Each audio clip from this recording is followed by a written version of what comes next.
Good afternoon. I'm going to wait, make sure you all can hear me. All right, that's good. First of all, it's nice to see so many of you on the call today. I would like to think that it's mostly about how popular I am in offering these periodic, town hall Zoom calls, but I suspect that there are particular topics that are of interest to you today. So what I want to do is set the table. This is the first of what we had related to as periodic opportunities for me and the senior team here at the association to interface with you who are leading the work of the JCC movement on a day-to-day basis out in the field, primarily so that we could offer you real-time insights into things that are unfolding here at the association, where I think things are moving at an increasing clip, but also to spend the bulk of our time together in an open forum that would allow us to entertain questions or comments that you may have and provide further insight to things that are of particular interest to you. So I want to express my thanks to those who reacted enthusiastically. Again, very happy we're at the 43 participants and counting. I'm close to 50 now as people are still coming on board. I'm very pleased that here on this end with us, Gabriel Most, who you're becoming closely acquainted with by email in these last days, our Chief Experience Officer, Sue Gelsey, the Chief Program Officer, and Jen Mamlet, our Chief Development Officer, are here. It'll be my intention in these ensuing meetings to have the right people around this table to deal with the questions that we have been asked to entertain ahead of time. So my hope is going to be to do only as much talking in this meeting as will be of value to you. Before we began thinking about coronavirus or COVID-19, as the technical term is widely known, I had made a list of topics that I thought I would want to relate to today, at least in I want to talk a little bit about where we are with the rollout of the visits of our benchmarking faculty to the current benchmarking process. And I also want to relate to a couple of other things that are unfolding in real time here, including the white paper on talent and the path that it's on to becoming a strategic implementation framework. But I think for the purposes of we'll call it the 800-pound gorilla in the room, I want to start with the topic of Corona and where we are, and I'm going to make a handful of introductory comments here, and then we'll open the floor to your questions. So first and foremost, I want to underscore the position that has been taken to this point by JCC Association that we communicated at the beginning of this week, which is that in the main, we're going to be guided by public health authorities locally on a statewide basis or federally, as the case may be, with regard to programs, activities, events, or travel that pertain to JCC Association, which means that until such time as we have been directed by public health authorities to do other than proceed not quite with business as usual, but business as intended, with the qualifiers of being attentive to hygiene and cleanliness and so on and so forth. We continue to proceed in the expectation that all planned programs, activities, and visits that are on the calendar are going to take place as scheduled. For me, that means the next trip out is Monday morning when I head to visit Lynn in St. Louis. So I'm certainly looking forward to that visit, and that's the posture of the agency as a whole. We will apprise you of developments as they happen on our end, but I think it's important again to recognize that while we are developing an increasing literacy in the issues that pertain to public health around Corona, we are not experts on the public health front. So we're going to be guided by and informed by the proper experts. To that end, we are making a concerted effort to create access for you on a collective level to expertise that we believe will be of interest and benefit. Many of you, I think some 140 participants or so, participated in Friday's webinar with Dr. Craig Thomas from the Centers for Disease Control and Prevention, basically providing a great deal of insight about the nature of the CDC's assessment process and unfolding development of guidelines that allowed us to post all kinds of links to their web-based resources that have been coming to you by way of Gabe's efforts, and all the materials that we're providing on jcca.me. We are pleased to have announced in the last hour 2 more such webinars. You'll see them in your email if you haven't seen them already, but I'm happy to relate to them very briefly here as well on the subject of risk mitigation and dealing with the insurance industry around business interruption in connection with coronavirus or things of this kind. We will have a webinar tomorrow at noon Eastern Time with Jody Bagwell, who is the Chief Claims Officer of the Redwoods Group, which has been an important and long-standing partner of ours. The summary is going to be insight on business interruption insurance, general liability insurance, and how coverage may or may not apply to coronavirus so that you can ask informed questions of your own brokers or insurers. This is intended to give you sort of a general universal approach. Obviously, everything will be specific to your individual circumstances.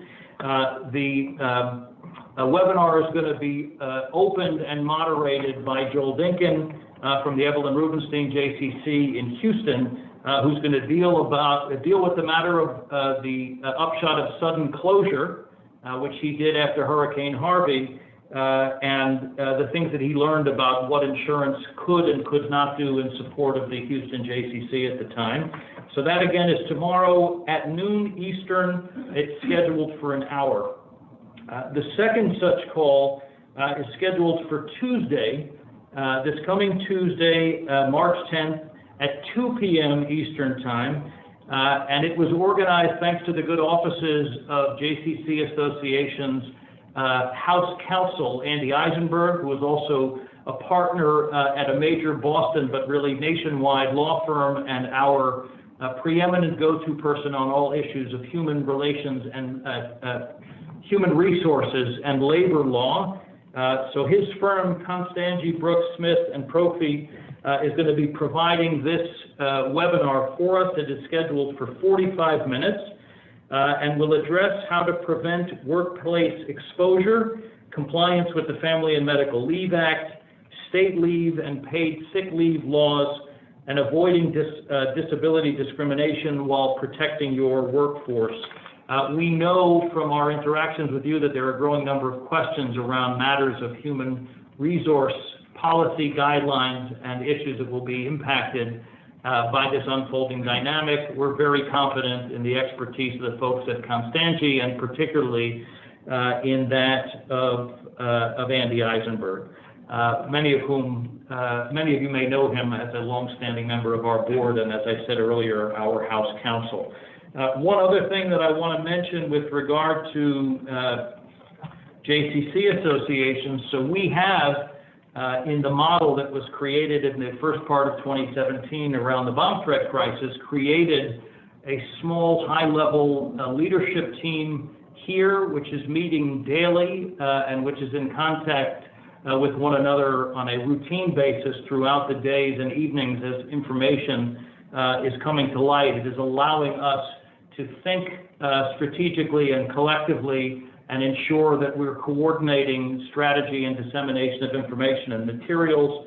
I thought you would be interested to know that that leadership group is under the coordination of Gabe, our Chief Experience Officer. It includes Mark Young, the Director of J-Response, Joanne Harmon, our Chief Marketing Communication Officer, Bob Kimsel, our Chief Financial Officer, Vanessa Way, Chief of Staff, dealing largely with the internal JCC Association agency issues and management, Mark Horowitz, whom you've all known as the Director of the Chevis Center for Early Childhood Education, and Brian Schreiber in his role as Special Advisor to the Association and as a representative of a field-based CEO, so that the voice of the field is going to be actively heard, both as an interpreter and as a guide for us, and of course Sue Gelsey, our Chief Program Officer. So it's a good squad, and we're working hard and on an ongoing and regular basis. The other thing is that we have been working to make sure that our support for the field is covering a whole host of different questions that we know are either being asked or we imagine are presumed to have been asked in the field. We're looking at how we can and should be most helpful to you in enabling you to most effectively manage your way through this unfolding scenario and to provide you with the maximum amount of access to resources. Some of those I've already alluded to, like the CDC and resources through public health agencies, and others are to be compiling and making available to you the resources that you yourselves are developing and evolving, and JCCA.me has become the place in which we are locating all the communications, guidelines, policies, and procedures that are emerging from you. We are very happy to continue to receive those. In particular, we would like to add to this portfolio of resources your emergency response plans as you are surfacing or revising or updating them. And if you have particular elements of those plans that deal with the potential implications of infectious disease or illness, then obviously we'll be very happy to have those as well. That should make it easier for you to see what else is happening across the field and to access one another on the basis of the things that you found. So even in the few minutes that led up to the start of this call, I know there have been a whole host of materials that have come in from some of our colleagues in Florida, and for that I'm grateful. Again, we welcome those materials, and we will endeavor to organize them in such a way that they are going to be as easy to navigate and access as possible, so that you don't end up getting buried in 160 policies, protocols, letters, and communications. And I think that's the other important piece that I want to touch on here, which is we need to keep hearing from you with both questions and comments so that we are entertaining the issues that are of most current interest and concern to you. We believe we're anticipating them pretty well at this point, but it's a big field. And I think, I don't know whether Amy Lavin is on this call or Steve Albert or Deanne Foreman, but some of the JCCs that have already been directly affected by proximate exposure issues are dealing with other elements and issues.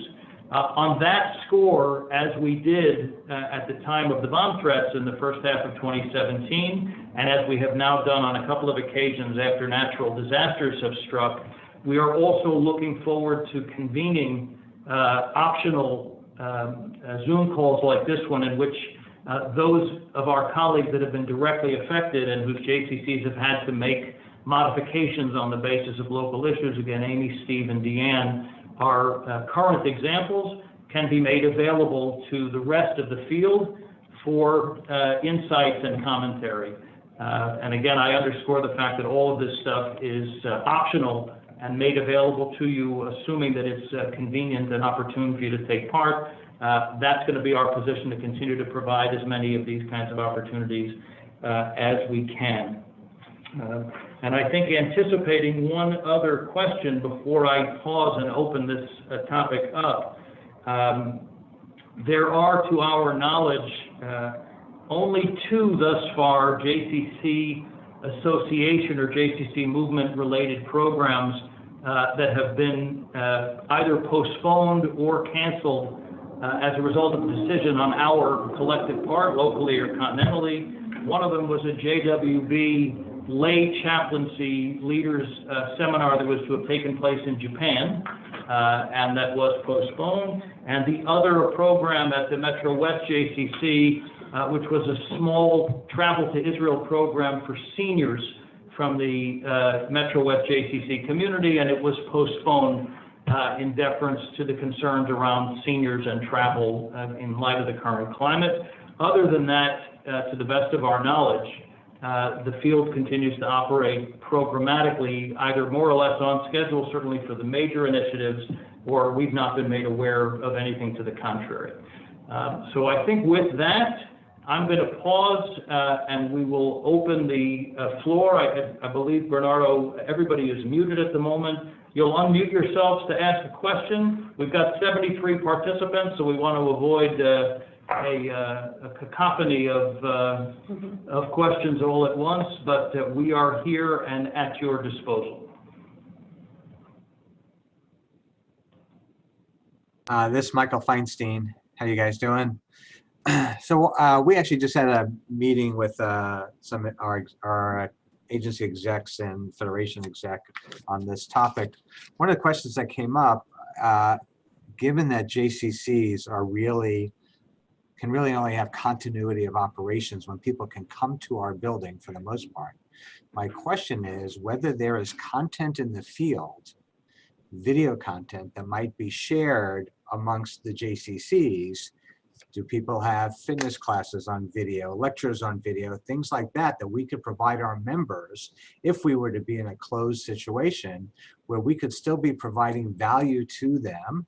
I don't know what's been recorded through different programs, Z3, whatever, but maybe there's an opportunity to get an inventory of content that we could still be providing and sharing amongst ourselves.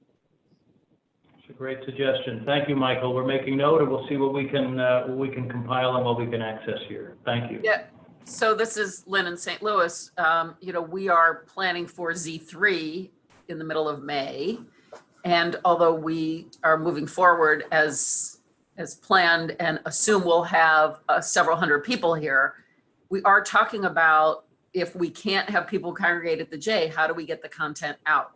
So we're talking about either live streaming or recording and pushing out. But I think to do that for exercise classes, Michael, is a great idea. And actually, it's kind of like the 92nd Street Y. If we could push out cultural events to other JCCs and give people in different parts of the country access. I do want to say, I've been given a lot of compliments recently. I think the new benchmarking is outstanding. But I think your response to the coronavirus has been almost more than I can read and take advantage of, but it's been immediate, and I want to thank you all for doing that. It's been terrific. Lynn, thank you very much. You know, and apropos your event, which is coming up, not that I'm giving it a commercial, but May 17th, and I hope others will join me in St. Louis for that gathering. We are obviously watching very closely a lot of the national and continental gatherings that are continuing to unfold more or less as scheduled. We were shared with a communication from the Jewish Federations of North America today that is taking basically the same posture that we are about major gathering and events. They have an investment institute that's convening in the next few days in South Florida, convening as scheduled. Foundation for Jewish Camp Leaders Assembly is expected to go off as scheduled in Baltimore a few days later. So at least for the time being, there's no indication that we should be planning to do other than proceed as planned, but with the wise contingency that we're ready in the event that a change of course is going to be necessitated. So thanks, Lynn.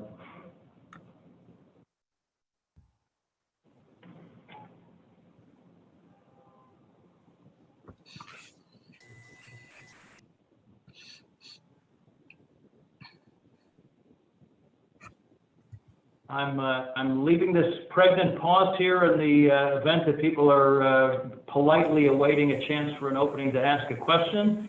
Ron, this is Josh Weinstein. How is JCCA handling the Israel programs and managing families maybe of summer camp who are asking questions about whether they should be making deposits and committing?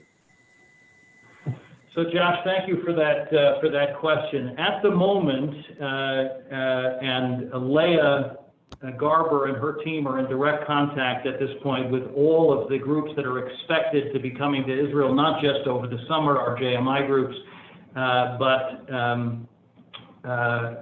the JCC groups that are expected over the next couple of months in between now and then.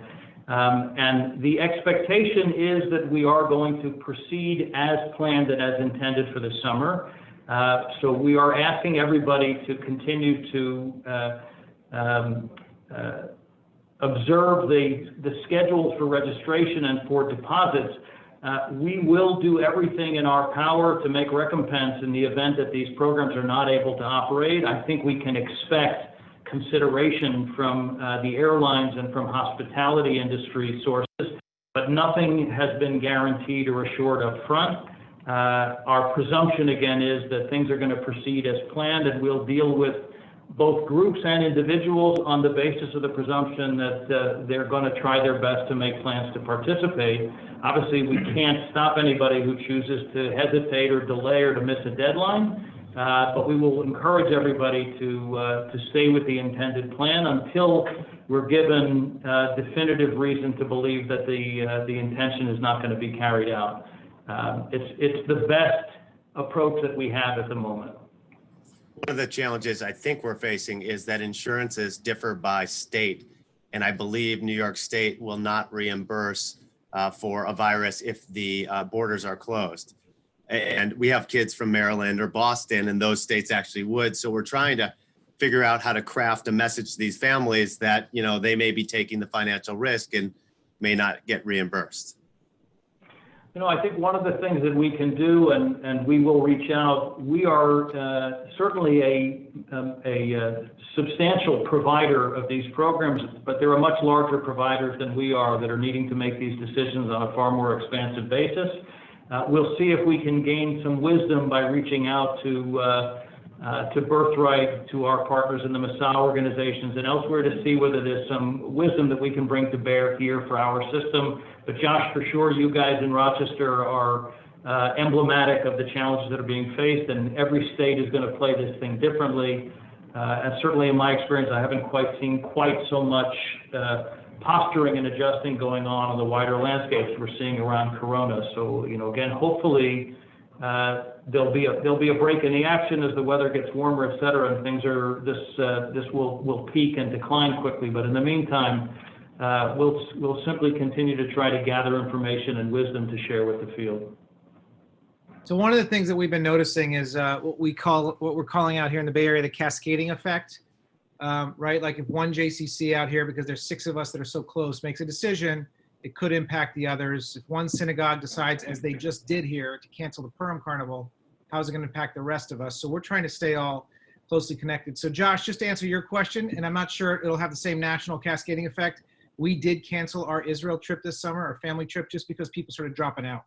We had multiple families drop out, and then we had a hard time actually signing up families. So it was not public. We just called those handful of families that were still signed up to tell them that we had to cancel it. So it's not like there's going to be a big press statement saying we canceled it, but in case you are out there hearing, we just couldn't get critical mass because people stopped signing up. So we were worried in St. Louis, we were worried about our resident camp this summer. And we sent an email out to every camp family and reassured them that if we had to close camp because of the virus, because we did have to close camp for the swine flu in 2009 for a week, that we would give families a refund. We wanted to make sure we took away every headwind to particularly new campers signing up. You know, most of our kids who are coming back have already signed up. Now is when we get a lot of the new campers, and we just wanted to take away any concern that they weren't going to be able to get their deposit back or their full tuition back. So we sent that out.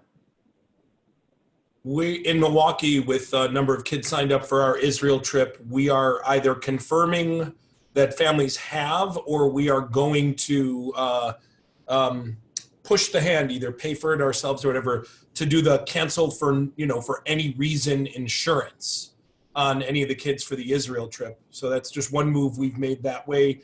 And we've had no cancellations of kids for our Israel trip at this point. And yeah, I mean, if we want to look to the experiences of what to do, just everybody dust off your H1N1 policies if you had an overnight camp, because we've been through this. Thank you, Mark. I also, I think, want to reflect back on Zach's comment. I think it's one thing if programs fail to register people to simply choose not to proceed on the basis of an absence of registration. That's very different than a public declaration about a program not going as a byproduct of the current dynamic. And I'm sure I don't have to tell you who are living in the world of the practitioners on a daily basis, the summer is still quite some distance away. And the need that families have for their kids to do the planned activities, day or resident, or akin to the needs that families have to send children to early childhood programs, the kind of cascade I think that Zach was relating to between institutions also has a community implication. And so the best that we can do to proceed, barring again direction from public health agencies to the contrary, will enable us to to keep as much routine and normalcy for the families that we serve as possible. Yeah. All right, so we don't have a video chat option for one of our participants. The question is, do most organizations have set policies on when they will grant refunds and when they will pay staff in case of government closing? So Andy, I think in terms of the latter, that is one of the things that we're going to hear on the conference call on Tuesday from the experts at Constangi about what the labor law human resource requirements are as it pertains to closings. On the former, with regard to policy, I think as I had suggested earlier, those JCCs that have policies that are in place that they might like to share about those things will be very happy to receive and post them to give everybody access to them.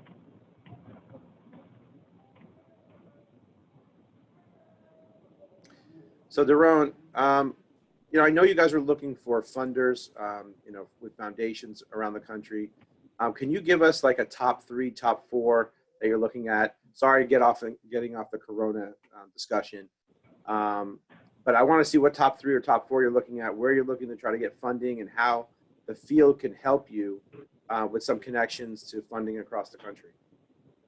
Terrific. Scott, thank you for the question. And I am actually very happy to answer that question. But before we leave the topic, so that it doesn't end up becoming a back and forth from topic to topic, that will be the first one I'm going to deal with then when we've exhausted the Corona questions that may remain. So let me just stay for another moment in the event that there are other comments or questions from anybody relating to Corona and its sort of immediate related topics. Hey, Daron and everybody. So this is Paul at the PJCC in California. So one update I just want to give, just to consider, if you're a shop that has a union, that it's starting to crop up in union negotiations, that they're bringing forward the question of if there's a center-wide closure, how that affects contracts. So it's I just want someone to be mindful of that. And if that's not a part of the conversation on the Tuesday call, that would be helpful. And then the second is, I'm just sharing, it's not our center, but Camp Tawonga, which is connected to the JCC movement. They just this morning sent out something where you can buy basically trip insurance that covers camp. It doesn't cover all states. There's 3 states that are not included, but they're basically trying to put some measure of protection available, but the onus on the families that you can buy this type of insurance, and there's 2 levels. And one of them is for any reason, and just might be good to explore that and share that as an option. Terrific. Paul, thank you. And thank you also. You sent in a whole host of questions that we have put into the mix in our interactions with experts and partners. So hopefully we'll be increasingly able to respond to all of the questions that you've raised. And that's a very helpful bit of insight into Tawonga and that insurance opportunity. So thank you. Sure. Great. Thanks. Can I send greetings from Canada? Yes, of course. Hi. So for once, Canada is good on this. We actually have business interruption insurance. So in the event that the government, the City of Toronto Public Health Department, requires schools or community centers to be closed, we are covered with business interruption insurance. However, the fine details of that are, you are likely covered only for the profit that you may have made during that time. So it's not gross revenues, it's gross revenues minus expenses. So what percentage of your bottom line contribution, if there is one, are you expected to leave? That said, although we are not a unionized environment, thank goodness, the day school that is one of our primary tenants is. So that question that you raised, Paul, is very valid up here in Toronto. As well, our cleaning crew is unionized, our security guards are unionized, and we happen to be in a relationship with a third-party fitness provider. So we just got their pandemic plan this morning, and we're looking at should we need to close, how long, and it's different for the 5 different actors in the building as a result. So just wanted to throw that into the mix, that it's something that we're thinking about. I think we're all hybrid shops, but this in particular is our experience up here. Harriet, thank you. Okay. I suppose there's some irony in the fact that all of us would probably love to have a chance to talk about anything other than Corona, and yet there's still probably plenty on our minds to talk about. So, again, if there are more comments or questions, I'm raising and my this is hand. going to be Sorry, I'm raising it again because I think I came to the project late today. I was busy with pandemic planning over here. Is J Summit going ahead? All JCC Association programs, Great. travel, and initiatives are proceeding as planned and intended, barring public health directives to the contrary, Good. either from local, state, or federal sources. Okay, because I need to be there to cheer on the Bucks when they're in the finals. Sounds good. So this is a good moment for us to give a quick commercial for J Summit. If you haven't registered, good seats are going fast. So we would love to have you there. What are you waiting for? Come on.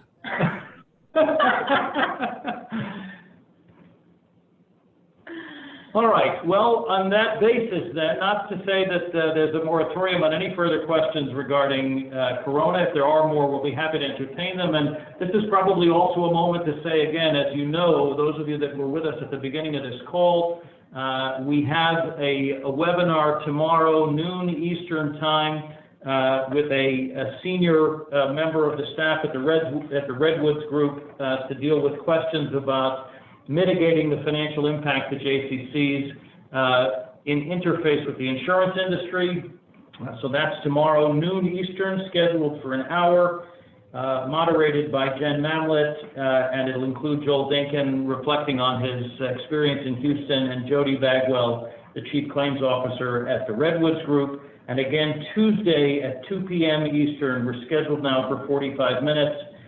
Organized by Constangy Brooks Smith and Profeet, which is a national law firm based out of Boston, in which Andy Eisenberg, JCC Association's House Counsel, is a partner, and this is going to be to deal with all the human resource and labor law questions that we may be interested in contending with, including how to prevent workplace exposure to the virus, compliance with Family and Medical Leave Act, state leave and paid sick leave laws, avoiding disability discrimination, et cetera. And I mentioned those things in the context of our commitment to continue to provide access to resources on a rolling basis, based on the things that will be of most benefit, meaning, and interest to you and to the field. So let me move on to Scott's question. We received a couple of others ahead of this call today, and I want to also have the chance to open the floor up to questions about really anything else that may be on your mind. Scott was reflecting on our unfolding work with the world of mega Jewish philanthropy and the big foundations, and he asked whether we have any top priorities, or what are the top 2 or 3 priorities on which we're working most closely.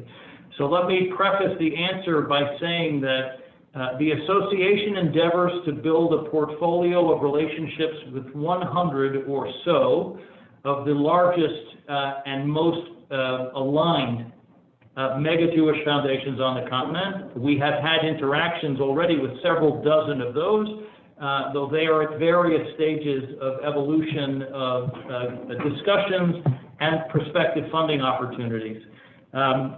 We have a definitive list of priority areas, which I will share with you momentarily, But we also are going to be working opposite a clear analysis of the sweet spots of all of these foundations. And what we're looking to do is to create connections or links between their areas of strategic interests and our areas of greatest opportunity. So we're not necessarily taking the approach that here are the three things we want to do most, we'll fundraise for those to the exclusion of other things. We are leaning into those areas of fundraising priority, but concurrently knowing about the breadth and scope of our agenda and yours. If we have opportunities to create marriages between funder interests and our more expansive agenda, we're working concurrently on that. With regard to our top priorities, I would include in them, and not in any particular order, the following small handful of things. We are building a fundraising pipeline for JCC Maccabi.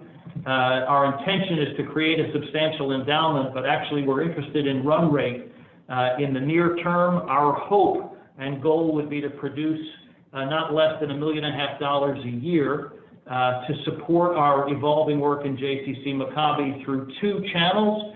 Channel number one, providing startup capital for host communities so that you get an advance at the time that you sign on to host. And priority number two is buying down the cost of participation through both general and specific ways. That's the direction we are heading in on JCC Maccabi. The second priority area is scaling innovative programs. We've been talking a lot about curating the most innovative things that are happening across the field. We have been giving life to that through the Innovation Incubator at the last two gatherings at Mifgash, but through a host of other vehicles through which we have been exposed to and identifying things that we believe will match the interests of funders. You've seen some of that stuff already. We've talked a fair amount about Zionism 3.0 out of the Oshman family JCC, which you heard earlier is coming to St. Louis on the 17th of May, which has already been brought to the greater Los Angeles area, although not exclusively under a JCC umbrella, and with which we're working opposite one of the mega foundations on a grant that would enable us to scale it in a far more expansive way.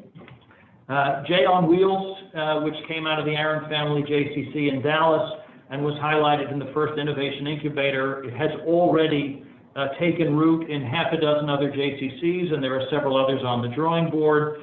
This year's Innovation Incubator produced attention around teen mental health and the Siegel JCC, Ivy Harlev's program on teen and parent summits on an annual basis, dealing with surfacing and contending with the issues of teen mental health. Those are examples of things that we have drawn from the field and that we are actively working opposite foundations to promote and pursue.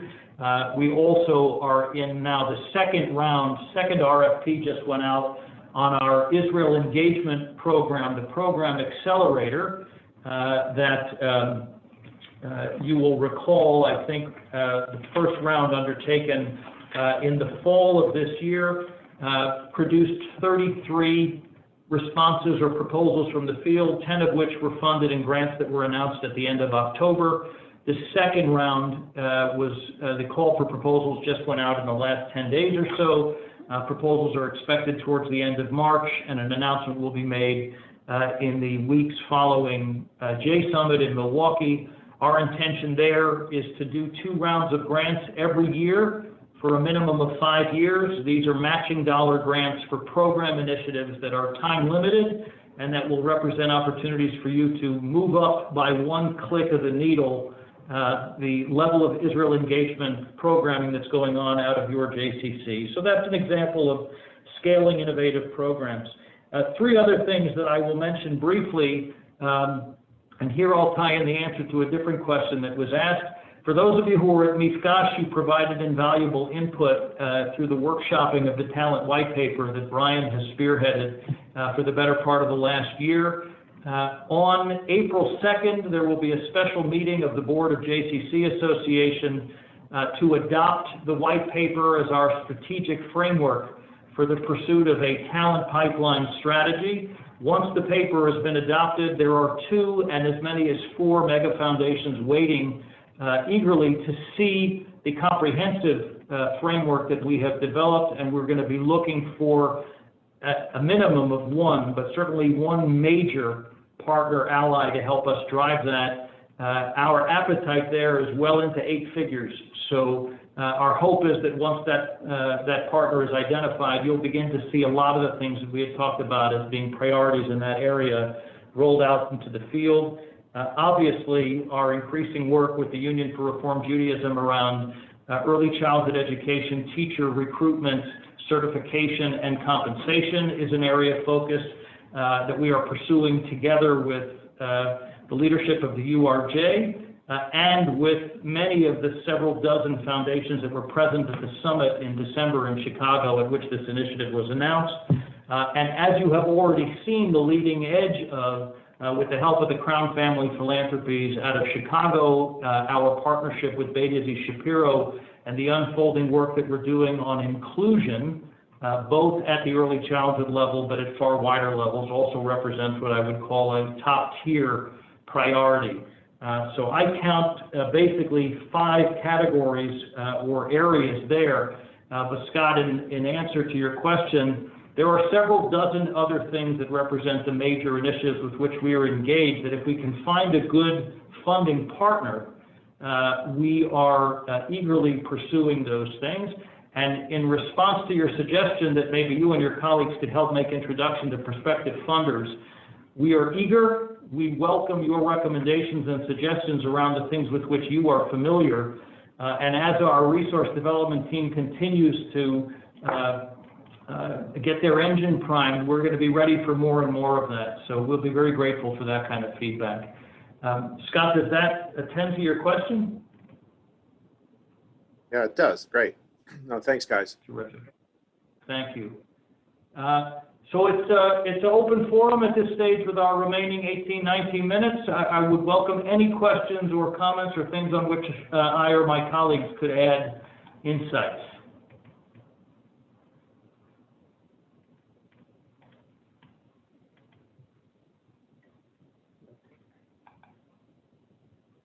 And we do have a couple of other questions in hand already, so let me take another one, and then I'll come back and open the floor again.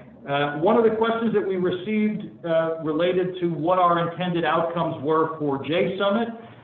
So I will take a moment to relate philosophically to our approach to J-Summit, again, all with the expectation that it's going to unfold precisely as planned without any extraneous distraction from the world of Corona or related things. So I want to say a few things here. Most of you are veterans. For the handful that may not be, I think the unique strength of J-Summit is that it is overwhelmingly attended by lay leaders.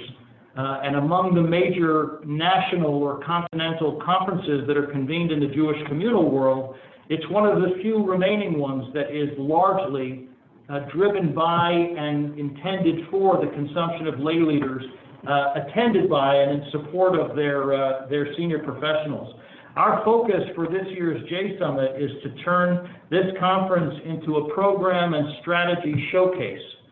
Everything that we will be presenting or convening around at J-Summit this year represents programs or initiatives that are immediately accessible for application in your JCC communities.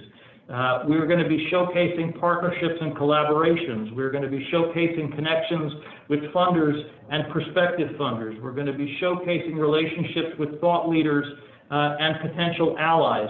We have moved away structurally from what we used to call breakout sessions with a great deal of frontal programming to what we're now terming exchanges, which are by definition intended to be markedly interactive. And we will be using those exchange sessions to focus on things that we are working in collaboration with either across our own field. So we'll be showcasing work that's going on in our Jewish community centers and Jewish community camps, or work that as a result of what we've been succeeding in doing through the field, we are doing in partnership and alliance with federation, foundation, community agency partners and programs.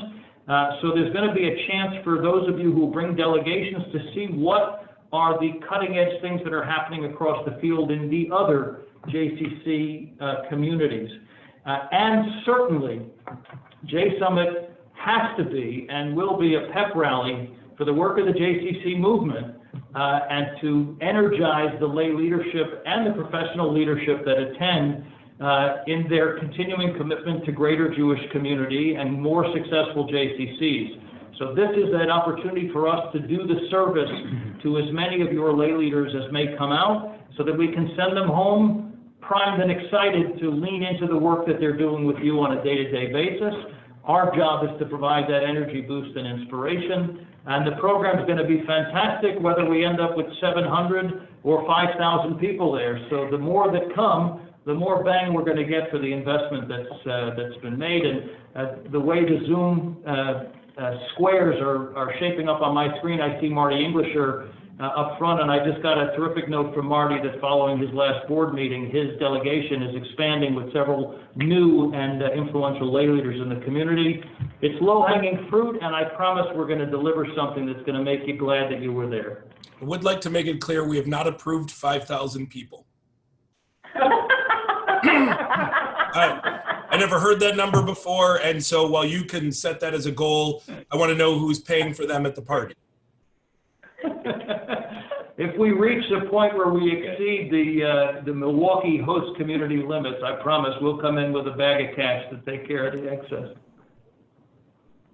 Mark, you should not have such a serious face on when we're interacting in such a offhanded way. I actually muted myself from the comment I was planning on making. You should just count on, if there's a bag of cash, what are you waiting for? I don't want to say it goes without saying, it never does. Mark and the folks at the Harry and Rose Sampson JCC have been extraordinary partners. This is going to be a memorable gathering. So again, I hope everybody's making plans to be there and to come with a bigger delegation. Let me stop again. Questions, comments, other issues?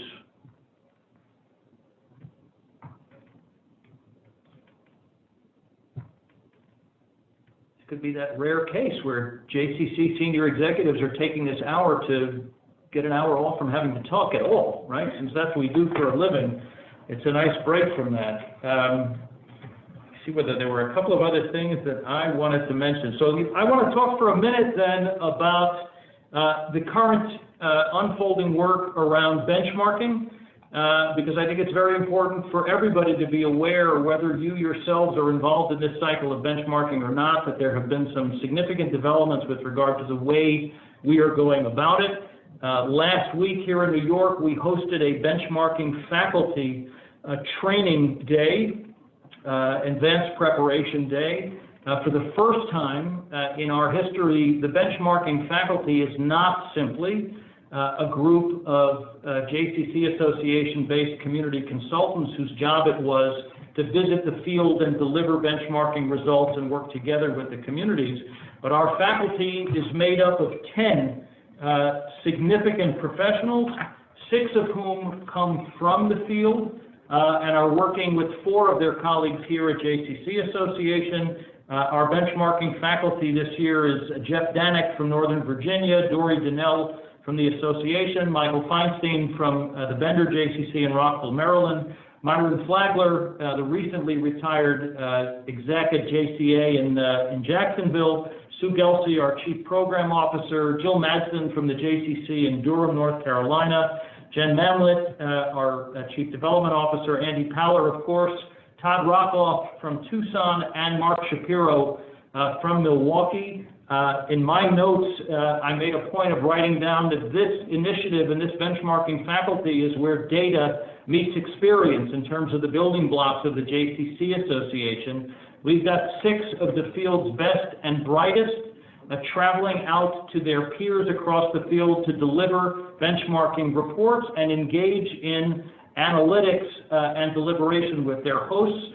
I was thrilled to receive a note from Betsy Lynch a little bit before this meeting that Todd Rockoff's appearance at her JCC on Tuesday of this week was the single best benchmarking visit experience they have had in the 8 cycles in which they have participated, in part because Todd brought vision and wisdom and perspective that was beyond what they had experienced in the past, and in part because the current benchmarking cycle, which we have labeled benchmarking 2.5, includes prominently our new benchmarking dashboard, which is providing participating communities with a chance to cut, slice, and parse the data that it's receiving about its own data and the data of its peer group in ways that are beyond anything that we had been able to do before.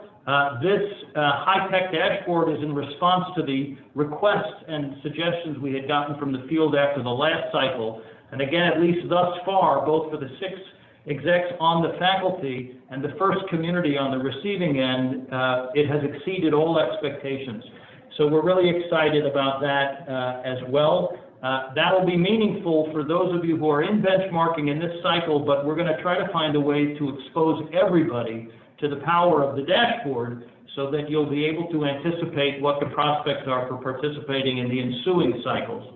And I think one last thing about benchmarking that I want to mention is that before the year is out, we've already identified 8 overnight camps that will be participating in the first round, the pilot round of benchmarking for overnight Jewish camping. That will unfold in calendar 2020 and will become standard accessible opportunity for all of our overnight camps beginning in the next cycle. And by the way, it's something that we believe will be a marketable service that we can offer to the wider field of Jewish camping, which should create new sources of revenue and income for the association, but allow us to deliver to the wider Jewish community more of the tools that have been developed inside that have applicability beyond the field. So again, I thought it would be important to mention those things about benchmarking, about which, as I said, we're very, very proud.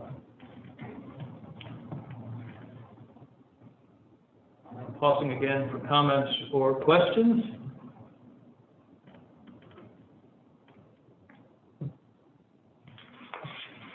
All right. Well, in the absence of further specific questions at this time, we'll wrap up just with a couple of more words of input or feedback from me. First of all, on behalf of all of us here at the association and on behalf of Gary Jacobs, with whom I'm in daily contact, we are incredibly grateful to you for the load that you have taken on over and above the enormous responsibilities that you have on a day-to-day basis for managing your way and your community's way through Corona, both what we know and what we can't possibly know. It gives us an enormous amount of confidence to know that we have so many outstanding leaders in the field that are taking this not just seriously, but approaching it with such thoughtfulness and with such wisdom. It gives the entire field, I think, a great deal of comfort and confidence that whatever has to be done, we're going to do. And we will be here in whichever way you need us to be to do this together. But I want to make sure to thank you. I want to make sure to acknowledge those communities that had to work their way through the largely inconsiderable nature of the bomb threats that were alluded to in an email back on the 23rd of February that turned out to be a nothing. In part, it faded fast as a result of the fact that it was managed so thoughtfully and so effectively by the leaders in those communities. We were very happy to put that in the rearview mirror, and perhaps the one benefit that we got from Corona is that that was forgotten as quickly as it was. Other things that should not be so quickly forgotten, our colleagues in Nashville, though not directly affected by the devastating tornado earlier this week, are managing the local trauma and fallout of a disaster that took at least a couple of dozen lives there. Mark Young was in immediate and ongoing contact with Leslie Sachs and with members of her team, and we are pleased that there were no casualties connected directly to the JCC. Nevertheless, our thoughts have been and continue to be with the Nashville community, as, by the way, they have been and continue to be with Mark Shapiro and the Milwaukee JCC community, where one of the victims of the massacre at the, I believe it was the Molson Brewery last week, was a 20-year member of the JCC. So while that was not an instance in which we were targeted, we were victimized nevertheless, and our thoughts have been with the community in Milwaukee, both the JCC community and the wider community. On a positive note, I don't think he's on the call today, but for those of you who are the longtime colleagues of Eric Lightman, now the CEO of the Allentown JCC, you'll want to congratulate him on the arrival of his third child, a son who was born several days ago, and Eric is weary, but unbowed. So I think with that, we will look forward, I hope, to having many of you with us tomorrow for our call with Redwoods on risk mitigation. Again, thank you for what you're doing. Thank you for the time. And this format of periodic gatherings, we'll schedule another one roughly 90 days from now for sort of town hall interfaces with me. I'm grateful both for the suggestion, the encouragement, and the remarkable participation today. So let's hope for good days ahead, and thank you all again. We're adjourned. Thank you, Duran.